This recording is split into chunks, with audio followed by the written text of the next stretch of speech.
depuis son arrestation le 16 septembre 2024. Le rappeur Diddy Combs est détenu au centre métropolitain de détention de Brooklyn, à New York. Près de 6 mois après que sa carrière de musicien soit passée au second plan et que son image soit désormais associée à toutes sortes de controverses. Le procès contre lui a commencé le lundi 5 mai de cette année. On a pu le voir entrer pour la première fois dans la salle, qui sera pendant plusieurs semaines la scène principale, où toutes les personnes convoquées à témoigner se présenteront, aussi bien par la partie accusatrice que par sa défense. Cette vidéo vous propose un bref résumé des propos tenus lors du procès, jusqu'au jour où ce script a été écrit, le 22 mai 2025. Aujourd'hui, nous allons découvrir ce qu'ont témoigné les victimes du magnate, ses anciens employés, d'anciens membres de ces groupes et les policiers qui ont joué un rôle actif dans toute l'affaire. Mais ne nous précipitons pas. Si vous appréciez ce contenu et souhaitez suivre l'évolution de la situation, nous pouvons faire des mises à jour hebdomadaires jusqu'au verdict final. Si vous le souhaitez, vous pouvez commenter ce rapport avec le mot « procès ». Si vous voulez plus de détails sur l'arrestation de P. Diddy, il est important de vous le signaler. Les accusations qui l'ont mené jusqu'ici et les polémiques qui ont entouré toute sa carrière, y compris les accusations selon lesquelles il serait impliqué dans la mort d'autres rappeurs reconnus. Vous pouvez regarder toutes nos vidéos sur ce sujet. Cela dit, soyez les bienvenus pour tout savoir sur le procès de Diddy Combs. Première partie. Faisons un rapide résumé de pourquoi Combs est si important dans le monde de la musique. Et comment a-t-il réussi à s'imposer comme l'un des artistes les plus puissants de ces dernières années? Au fil des années, Combs a eu plusieurs surnoms. Puffy, Puff, Daddy, P, Diddy et Brother Love. Sa carrière a débuté dans les années 90 et dès le début, il a montré avec brio qu'il ne serait pas juste un artiste de plus. En fait, nombreux sont ceux qui le décrivent comme quelqu'un qui a su révolutionner le hip-hop avec une grande dose de créativité et un très bon sens des affaires. Ses premiers succès l'ont placé comme un compositeur talentueux, mais aussi comme un producteur presque d'avant-garde. L'homme se vanterait d'avoir lancé la carrière de véritable poids lourd et dès le début, il a encouragé la croissance de son propre label musical. Diddy était déterminé à éliminer les intermédiaires, c'est pourquoi il a mis tout son soin à combattre les distributeurs et les maisons de disques traditionnelles. Avec une attitude souvent paternaliste, il a parrainé des projets novateurs et a offert aux artistes émergents une vitrine que personne ne leur avait jamais proposée. Il s'est rapidement fait reconnaître parmi les siens et a obtenu une place privilégiée. Tous rêvaient d'être touchés par sa baguette magique. Des personnalités comme Faith Evans, Maze St. 12, Mariah Carey et Jennifer Lopez ont soutenu le label de PDD qui ne tarda pas à devenir une véritable référence. Non content de cela, l'homme a diversifié ses investissements et s'est propulsé en tant qu'homme d'affaires, en promouvant de grandes marques, signant des partenariats avec d'autres labels et organisant des événements d'envergure à fort impact. En 2023, il a atteint de nouveaux sommets, en recevant une nomination aux Grammy Awards en tant que soliste. La même année, les Music Television Awards l'ont désigné comme une icône mondiale. Avec plus de 30 ans de carrière, sa pertinence était intacte et il est probable qu'aujourd'hui, nous continuerions à parler de ses réalisations dans divers domaines. Toutefois, fin 2023, le rappeur a été accusé d'abus par une ex-petite amie. Le scandale n'a pas seulement été immédiat, il a aussi permis de mettre sur la table un casier judiciaire qui n'était pas du tout vierge. Lorsque les premières polémiques ont éclaté, il n'a pas fallu mener de grandes enquêtes pour découvrir que Combs faisait face à de multiples défis juridiques depuis des années.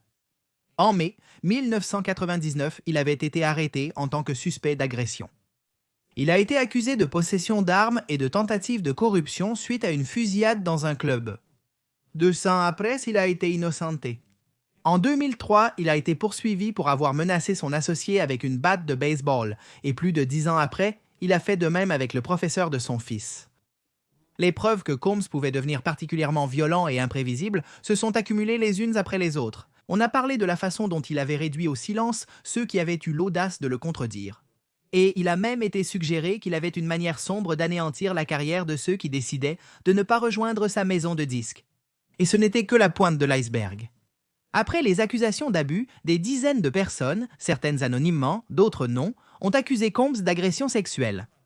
On a parlé de ses fêtes privées, connues sous le nom de fêtes blanches, et de nombreuses histoires ont circulé à leur sujet.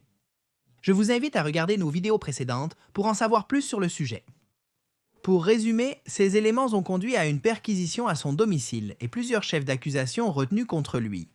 Les chefs d'accusation incluent conspiration en vue de chantage, traite d'êtres humains pour exploitation sexuelle et fourniture de moyens de transport pour la prostitution. le rappeur de 55 ans. Il est également poursuivi au civil par des dizaines de personnes l'accusant d'avoir usé de son influence pour droguer, agresser, intimider et réduire au silence. Après des mois durant lesquels une attention particulière a été portée au choix de juges appropriés et d'un jury qui pourrait être objectif. Le procès qui décidera enfin si Combs est effectivement coupable de tout ce dont il est accusé commence enfin. Casey Ventura, l'ex-compagne du musicien, fut la première à prendre la parole à la barre. Cela ouvrirait une véritable boîte de Pandore en 2023. Lorsque, en 2024, on voulait illustrer à quel point P. Diddy pouvait être violent, une terrible vidéo est devenue virale dans laquelle on le voyait traîner une femme par les cheveux. Dans la même séquence, filmée par les caméras de sécurité d'un hôtel où le couple séjournait, on voyait aussi comment l'homme donnait des coups de pied et frappait sa compagne de l'époque. Quelque temps plus tard, Israel Flores, un officier de police qui travaillait comme agent de sécurité dans cet hôtel, a témoigné qu'en mars 2016, Combs lui avait offert une liasse d'argent pour qu'il ne signale pas ce qui s'était passé. L'officier aurait affirmé qu'il n'avait pas appelé la police parce que la femme impliquée ne voulait pas répondre aux questions et qu'elle était seulement intéressée à être ramenée chez elle. Cette femme, celle que l'on voit sur les images en train d'être agressée, c'est justement Casey Ventura. Casey et Combs se sont rencontrés quand elle a rejoint le label de l'entrepreneur. La jeune femme avait alors 19 ans, tandis que lui en avait 37. Dès ce premier moment, une relation marquée par l'extorsion et la manipulation allait commencer à se former. Casey est montée à la barre affichant une grossesse avancée. On voyait de la douleur dans ses yeux, mais aussi la force de quelqu'un qui est prêt à ne plus fuir. Dans son témoignage bouleversant, la femme qui a maintenant 38 ans a raconté comment les beaux jours à Hong Kong s'étaient terminés trop vite. Après quelques semaines où il s'était montré attentionné et affectueux, il avait commencé à révéler un côté inconnu et inquiétant. Les disputes et les coups sont devenus monnaie courante. Selon Casey, elle finissait souvent au sol, subissant des coups de pied. Très vite, elle avait aussi compris que si elle osait s'éloigner de ce monstre, sa carrière naissante serait immédiatement détruite. Au bout d'un an de relations tortueuses, Combs lui a dit qu'il voulait commencer à organiser des fêtes sexuelles. L'homme lui a expliqué qu'il était intéressé par une relation ouverte et par la pratique du voyeurisme. Elle n'était pas convaincue que cela lui plairait, mais elle s'est de nouveau sentie acculée. Avec le temps, ces rencontres ont commencé à devenir de plus en plus fréquentes, jusqu'à occuper une grande partie de leurs agendas. Ventura a raconté que Combs a commencé à développer diverses obsessions et perversions à cette époque. Les fêtes ont commencé à durer des jours, et soudain, ce qui s'y passait n'était plus du domaine du consentement. L'un des fétiches les plus discutés de Combs est son utilisation d'huile pour bébé. L'homme croyait que tous ceux qui participaient à ces orgies devaient s'enduire le corps d'huile pour, selon ses propres termes, être chaud et brillant. Dans ce but, il faisait remplir des piscines gonflables d'huile. Ce n'était pas une option d'y entrer, c'était une obligation. Ventura a continué en racontant que les chambres où ces actes avaient lieu se retrouvaient remplies de sang, d'urine et de saleté. Combs ne se souciait pas non plus de la santé de ceux qui n'étaient pour lui que des esclaves sexuels. Il a donc blessé des personnes et a causé une infection chronique chez Casey. Il l'a aussi humiliée en demandant à d'autres d'uriner sur elle. Même si la femme a supplié qu'il s'arrête, il s'est contenté de rire. Quand elle avait vomi de dégoût, le musicien avait applaudi avec enthousiasme et satisfaction. Casey affirme que ce traitement l'a rendue dépendante de drogues fournies par Combs lui-même pour la maintenir dans un état altéré et manipulable. Ventura a également témoigné que Combs l'a obligé à rompre avec le rappeur Kid Cudi après avoir menacé de faire exploser sa voiture. Après cela, plus précisément en 2018, alors qu'ils n'étaient plus en couple, Combs s'était présenté chez elle et avait abusé d'elle. Cela a été la goutte d'eau qui a fait déborder le vase pour la femme, qui en est devenue à penser qu'elle ne pourrait jamais échapper à son ravisseur silencieux. C'est pourquoi elle était tombée dans une spirale d'autodestruction qui, en 2023, l'avait conduite à une tentative de mettre fin à ses jours. Au cours de son 3e jour en tant que témoin, Ventura a affirmé que Combs lui rappelait constamment qu'il avait des enregistrements d'elle participant aux fêtes sexuelles mentionnées. C'était sa façon de la faire chanter. Si elle parlait un jour, il publierait cela, détruisant ainsi son image publique. Lors de l'audience du 15 mai, la défense de Combs a également interrogé la chanteuse et lui a fait lire des messages explicites échangés en 2009 afin de prouver un prétendu consentement. Les avocates de Combs ont également tenu à souligner qu'en novembre 2023, Casey avait accepté une conciliation en touchant 20 millions de dollars. En entendant cela, Casey a éclaté en sanglots et a assuré qu'elle rendrait jusqu'au dernier centime de cette somme si elle pouvait effacer tout le mal que le rappeur et homme d'affaires lui avait fait. Des témoins complémentaires ont affirmé que Casey était constamment maltraité et tous ont reconnu leur faute de ne pas avoir agi à temps pour l'aider. Ils ont toujours affirmé que la peur inspirée par Combs suffisait à les empêcher d'agir. À l'extérieur du tribunal, l'avocat de Ventura a partagé la déclaration suivante en son nom, et je cite « Cette semaine a été extrêmement difficile, mais aussi très valorisante et réparatrice pour moi. J'espère que mon témoignage a donné de la force et une voix à d'autres survivantes et qu'il pourra aider celles et ceux qui ont souffert à élever la voix et à guérir de l'abus et de la peur.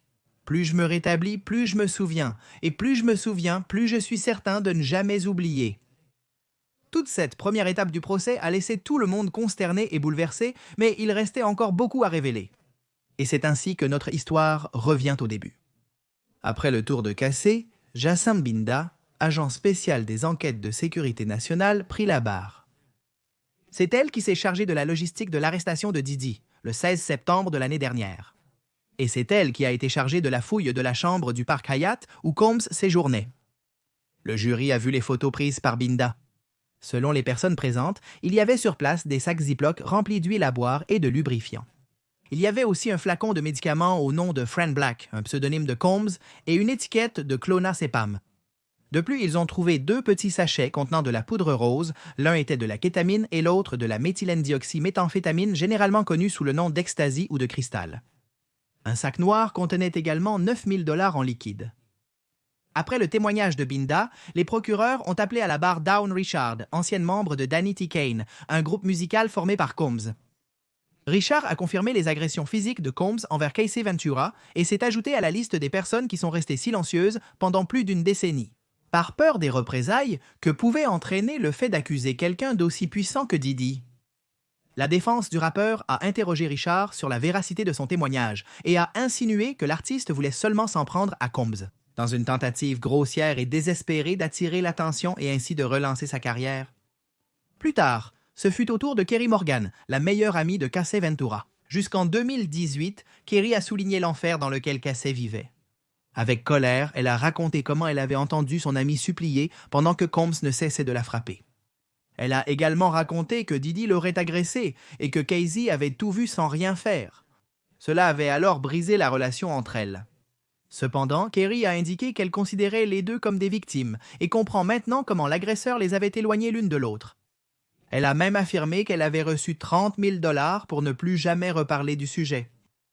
Les avocats de Didi ont suggéré que Kerry s'était distanciée de Casey, la qualifiant d'instable et violente, et ont nié les accusations d'abus. Un autre des interrogés était David James, ancien assistant de Sean Combs.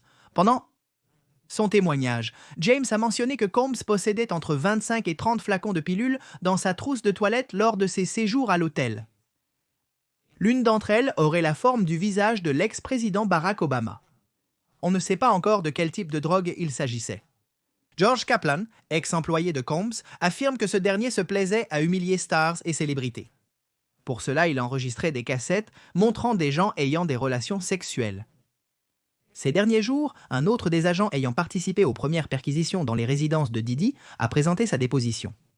L'agent spécial Gérard Gannon a révélé que les autorités avaient saisi des armes à feu, des munitions, une paire de chargeurs, des chaussures à talons compensées et de la lingerie. Des stupéfiants ont aussi été saisis dans une boîte en bois à étiquette dorée. Le jury a vu des photos de toutes les découvertes. Comme nous pouvons le voir, la situation pour Didi n'est pas du tout encourageante. Mais quelle est la peine possible qu'elle risque? Jusqu'à présent, Combs plaide non coupable des accusations pénales et rejette les poursuites civiles qu'il qualifie de tentative d'obtenir de l'argent rapidement. L'équipe juridique de Combs a affirmé qu'il l'emportera devant la justice. La vérité, c'est que M. Combs n'a jamais agressé sexuellement ni trafiqué avec qui que ce soit, ni homme, ni femme, ni adulte, ni mineur. Son équipe a également soutenu qu'une partie des accusations injustes est liée au fait que Combs est un homme de couleur. Ils ont admis que le rappeur menait une vie dissolue, mais cela ne faisait pas de lui un criminel. Si le musicien est reconnu coupable du crime de conspiration, il risque la prison à perpétuité.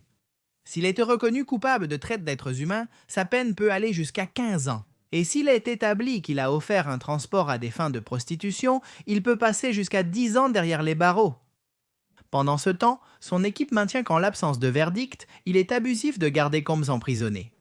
Un juge fédéral de New York a rejeté la demande de liberté sous caution, affirmant que Diddy représente un grave risque de fuite. De plus, les procureurs ont allégué que l'homme avait enfreint les règles pénitentiaires et était entré en contact avec de possibles témoins, toujours dans le but d'acheter leur témoignage. Aujourd'hui, Combs se présente au procès sans porter de vêtements de prison, grâce à l'autorisation d'un juge. Il écoute tout avec attention, le front plissé. Malgré tout ce qui est révélé, la crainte générale est que son influence continue de lui servir de bouclier pour échapper au poids de la loi. Quelles autres découvertes seront faites dans les prochaines semaines? Que déclarera Combs lui-même? De nouvelles preuves apparaissent-elles? Une partie de la société attend toujours. Elle affirme également que ce procès devrait être le premier d'une longue série. Même si P. Diddy a probablement mis en place un mécanisme d'abus en instaurant la terreur. Le 2 de plus. Il est tout aussi vrai que beaucoup de choses n'auraient pas pu être faites sans le consentement et la complicité d'autres personnes influentes. Alors, jusqu'où ce scandale va-t-il éclabousser? La question qui suscite actuellement le plus d'écho parmi les juges, témoins et avocats. Si vous voulez savoir comment tout cela va continuer, n'oubliez pas de laisser un like et de commenter avec le mot « procès ».